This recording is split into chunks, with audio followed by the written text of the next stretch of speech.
Bonjour et bienvenue dans cette nouvelle vidéo. Alors cette semaine, j'ai le plaisir de vous retrouver pour vous parler littérature.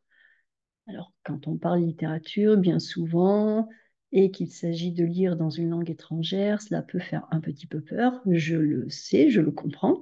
C'est pourquoi j'essaie de vous trouver des lectures, des romans, des ouvrages qui sont tout à fait accessibles, même si cette lecture n'est pas dans votre langue maternelle, dans votre langue première. Alors, cette semaine, j'ai partagé avec vous un coup de cœur que j'ai eu il n'y a pas très longtemps, un coup de cœur littéraire, et il s'agit d'un ouvrage de Virginie Grimaldi qui s'intitule Et que ne durent que les moments doux.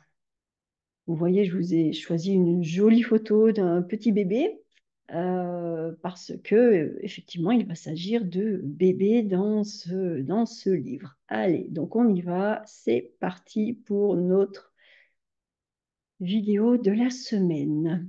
Alors, je vous précise que, eh bien, il s'agit d'une bien jolie lecture. Donc, vous notez une bien jolie, bien jolie. Je n'ai pas d'une très jolie, j'ai d'une bien jolie. C'est un petit peu plus stylisé.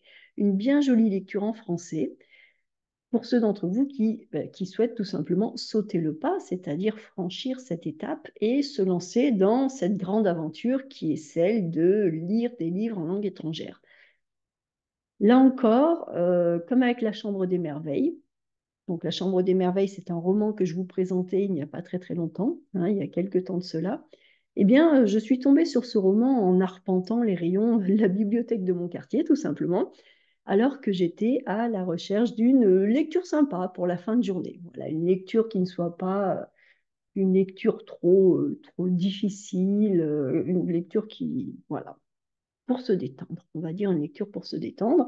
Et donc, ce genre d'ouvrage, j'ai l'habitude d'aller les chercher dans les bibliothèques. J'aime beaucoup parce que l'avantage d'une bibliothèque, c'est que on peut trouver un ouvrage et même si on n'est pas sûr, eh bien, ce n'est pas grave, on l'emprunte et si on s'est trompé, on le rapporte. Voilà, ça ne nous engage pas plus que cela.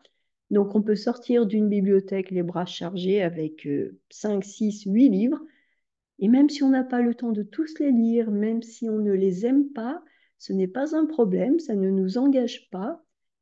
Par contre, on s'offre la possibilité de faire de très belles découvertes littéraires. Donc c'est pour cela que j'aime beaucoup aller dans les bibliothèques, en plus des librairies, bien sûr. Donc pour en revenir à ma lecture sympa de fin de journée, on pourrait parler d'une lecture légère. Eh bien, en promenant dans les allées de la bibliothèque, j'avais déjà remarqué les bandeaux entourant les romans de Virginie Grimaldi. Donc le bandeau, c'est lorsque l'éditeur, sur un roman, rajoute une petite bande, justement, une petite bande de papier en plus, sur laquelle il peut écrire une sorte de publicité en quelque sorte. Alors un bandeau va pouvoir comprendre parfois une information qui dit plus de 100 000 exemplaires vendus, traduits en 11 langues, salués par la critique. Voilà, le bandeau, c'est une petite bande de papier que l'éditeur rajoute sur un livre pour, eh bien, pour accrocher notre regard, pour nous inviter à aller lire ce livre, à aller le prendre. C'est une sorte de publicité que les éditeurs rajoutent sur les livres. Donc moi, en me promenant, dans ma bibliothèque, j'avais déjà vu des bandeaux qui entouraient ces romans de Virginie Grimaldi et pardon, non, qui vantaient, qui vantaient, donc qui disaient des choses positives, qui vantaient la romancière française la plus lue.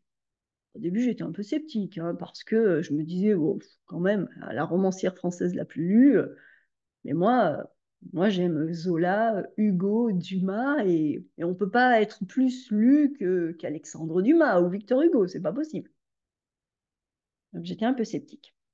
Et malgré mes réticences, eh bien, j'ai tout de même emprunté l'un de ces romans en me disant, comme je viens de vous le dire un petit peu avant, qu'après tout, je n'avais pas grand-chose à perdre. Au pire, si je ne l'aimais pas, eh bien, je n'avais qu'à le refermer et le rendre. Et ça, c'est un point très intéressant sur lequel je veux insister auprès de vous. Quand on lit, trop souvent, on a tendance à se martyriser.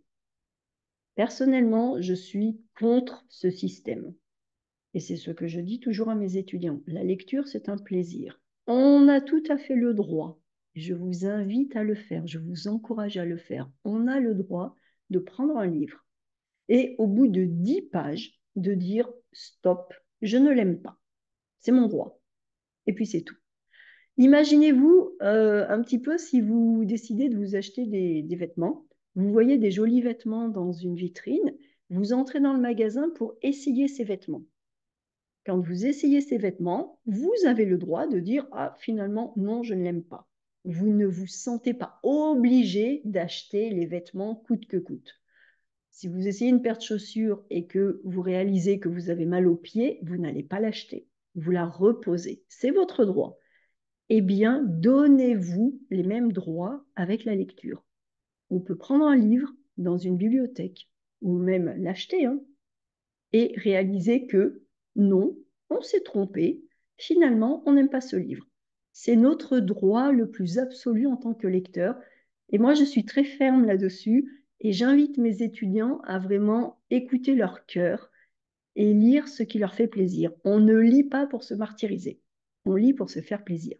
Donc, là, c'est ce que j'ai appliqué. Je me suis dit, bah, j'essaye, hein, puisque Virginie Grimaldi est la romancière la plus lue de France.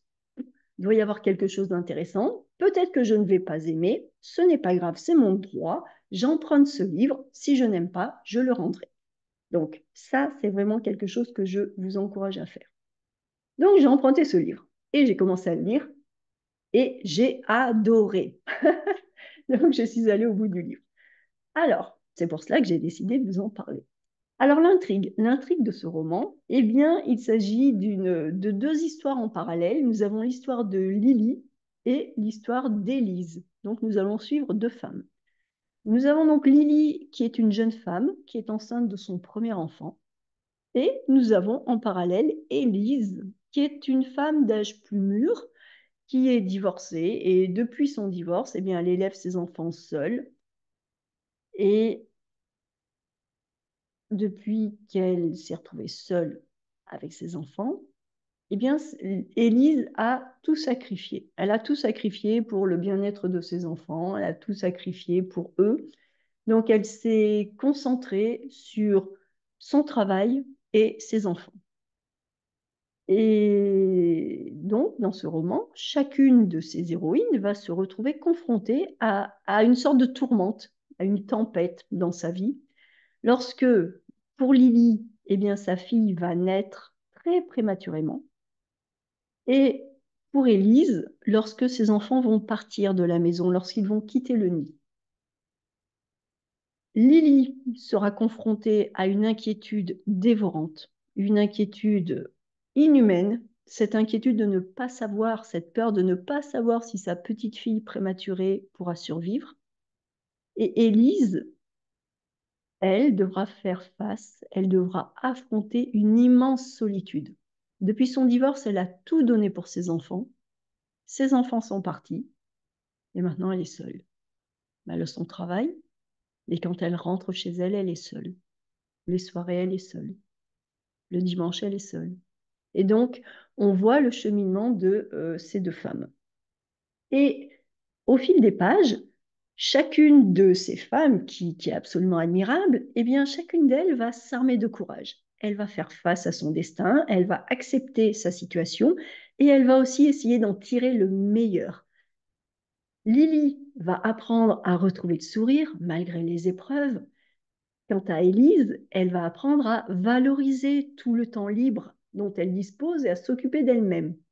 Au lieu d'être déprimée par cette solitude, Élise va comprendre que c'est une chance, une opportunité de enfin prendre le temps, du temps pour elle. Donc on va les voir se transformer au fil des pages et on va les voir faire face à leur situation.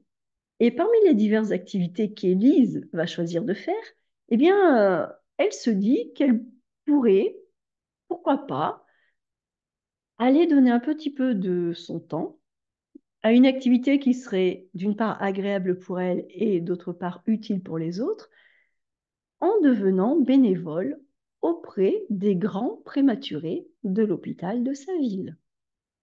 Et donc, la suite, je ne vais pas vous la raconter. La suite, je vous laisserai la découvrir par vous-même. Regardez cette jolie photo. Des petits pieds. On dit des petits petons quand on parle de petits pieds de bébé. Des petits petons, des petits pieds dans la main de la maman. Donc, mon opinion. Alors, personnellement, donc, j'ai très très tôt été emmenée par le style simple, clair, limpide. Limpide, c'est très simple, hein. Agréable de Virginie Grimaldi.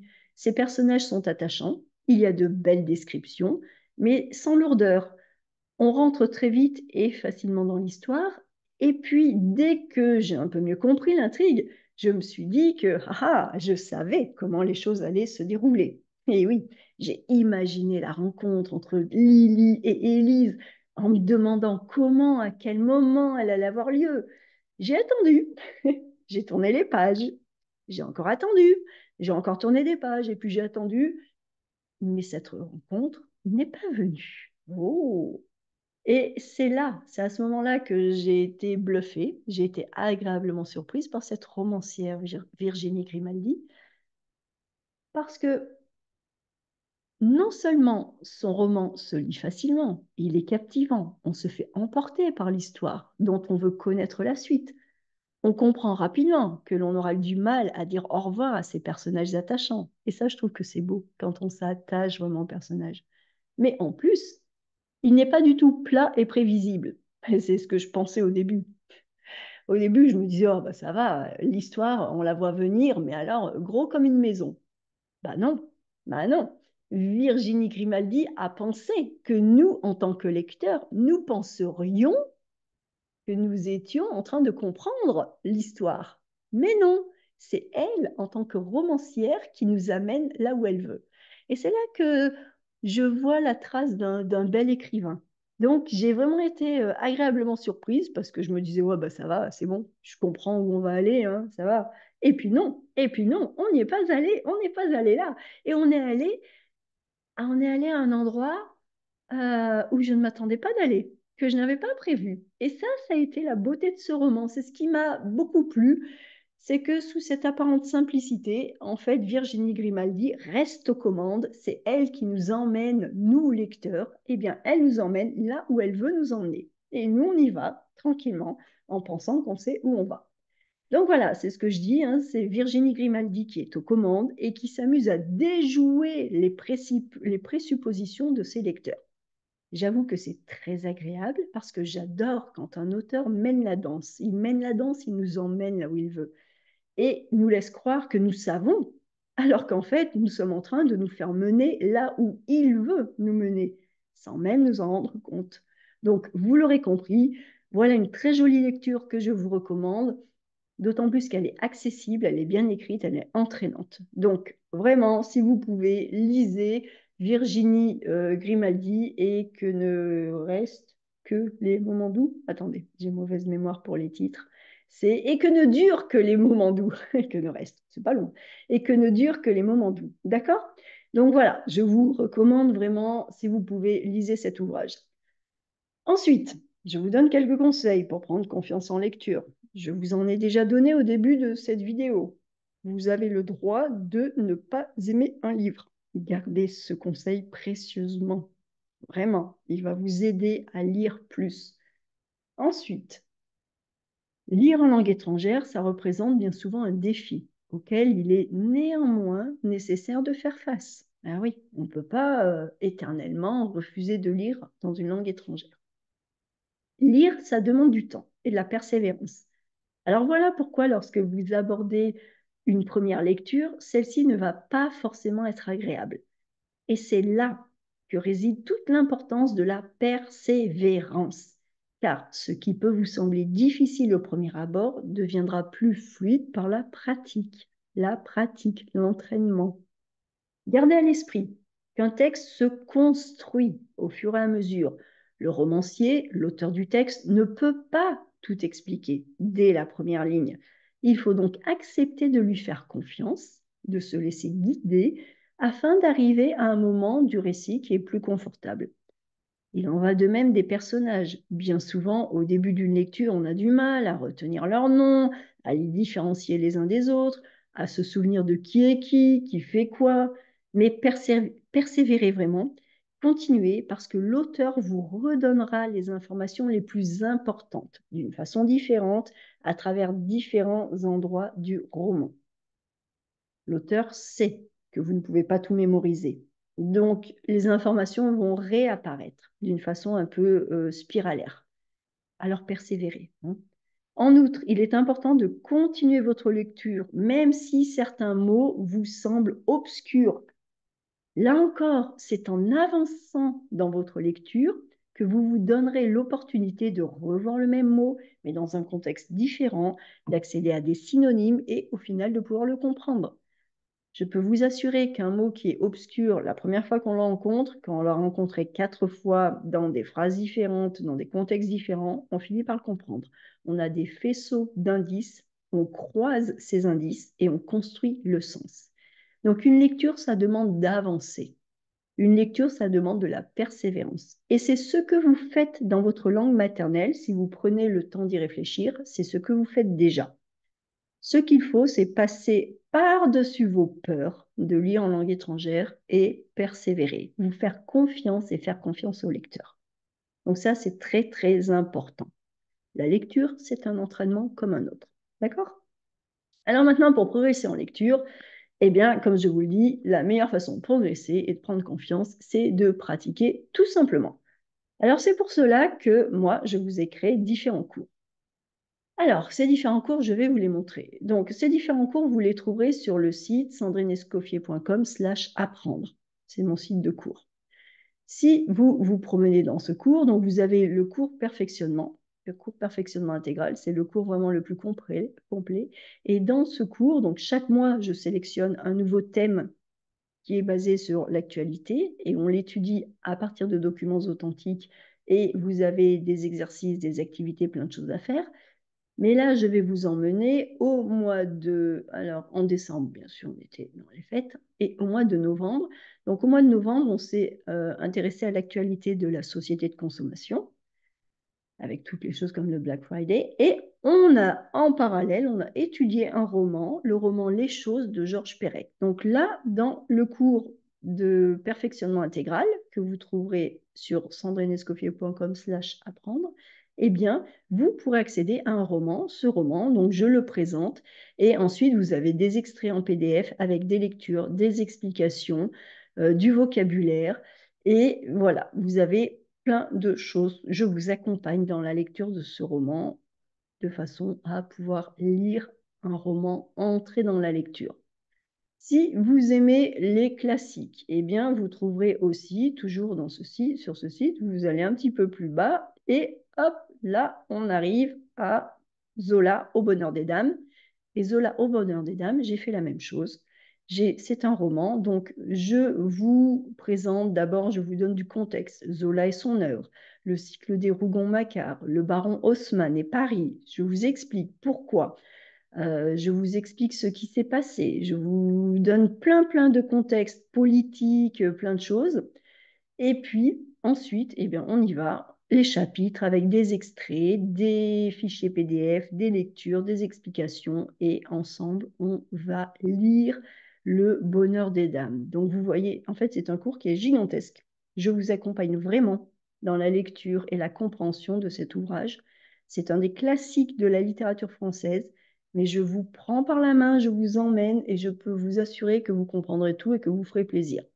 Donc voilà, tout Zola au bonheur des dames. Et si vous ne voulez pas lire de littérature classique, mais que vous préférez commencer à pratiquer la lecture par des articles de presse, eh bien j'ai également un cours, Lire la presse française. Et dans ce cours sur la presse française, c'est la même chose. Je prends des articles et en même temps, eh bien, je vous aide à les comprendre, à les lire, à étudier leur vocabulaire, à faire plein de choses. Donc voilà. Voilà pour tous ces cours que vous trouverez sur mon site, en plus d'autres cours sur la grammaire, la méthodologie du DALF, toutes ces choses-là. Vous avez les liens. Comme je vous le dis, il y a forcément un cours pour vous. Il y a forcément quelque chose pour vous aider à progresser en vous faisant plaisir. Donc, n'hésitez pas, venez nous rejoindre dans ces cours et hésitez encore moins, faites-vous plaisir, lisez. Lancez-vous dans de la lecture. Je vous recommande vraiment cette auteure, Virginie Grimaldi. C'est un langage accessible. Elle écrit ses romans actuellement, hein. Et vraiment, c'est un vocabulaire que vous connaissez. Ce sont des problématiques, des thématiques qui sont actuelles, qui vont vous intéresser. Donc, n'hésitez pas. Elle en a écrit d'autres. Elle a écrit plusieurs romans. Choisissez celui qui vous plaît, mais allez-y, plongez, osez plonger dans la lecture, essayez. Faites-vous confiance, faites confiance aux auteurs et vous verrez que passez l'inconfort du démarrage et une fois que vous aurez surmonté vos peurs et vos appréhensions, vous apprécierez. Et en lisant, vous vous donnerez l'opportunité d'augmenter énormément votre vocabulaire. Vous verrez de la grammaire en contexte, vous verrez les structures grammaticales et cela va énormément vous aider à progresser. Donc, n'hésitez pas, lisez, mais surtout, utilisez vos droits de lecteur. Vous avez le droit de ne pas aimer un livre. Donc, moi, je vous présente ce livre. Vous avez le droit de ne pas l'aimer, d'en choisir un autre. Ce n'est pas grave. Lisez, faites-vous plaisir. Alors voilà, nous arrivons au terme de cette vidéo. Je suis très contente, comme à chaque fois, d'avoir passé ce moment avec vous. Je vous retrouve jeudi pour un nouvel article de blog, samedi pour un exercice connecté à l'article de blog si vous êtes abonné au blog. Et on se retrouve bien sûr mardi prochain pour la prochaine vidéo. Je vous souhaite une excellente semaine. Je vous souhaite de bien apprendre, de vous faire plaisir. Et je vous dis à très bientôt.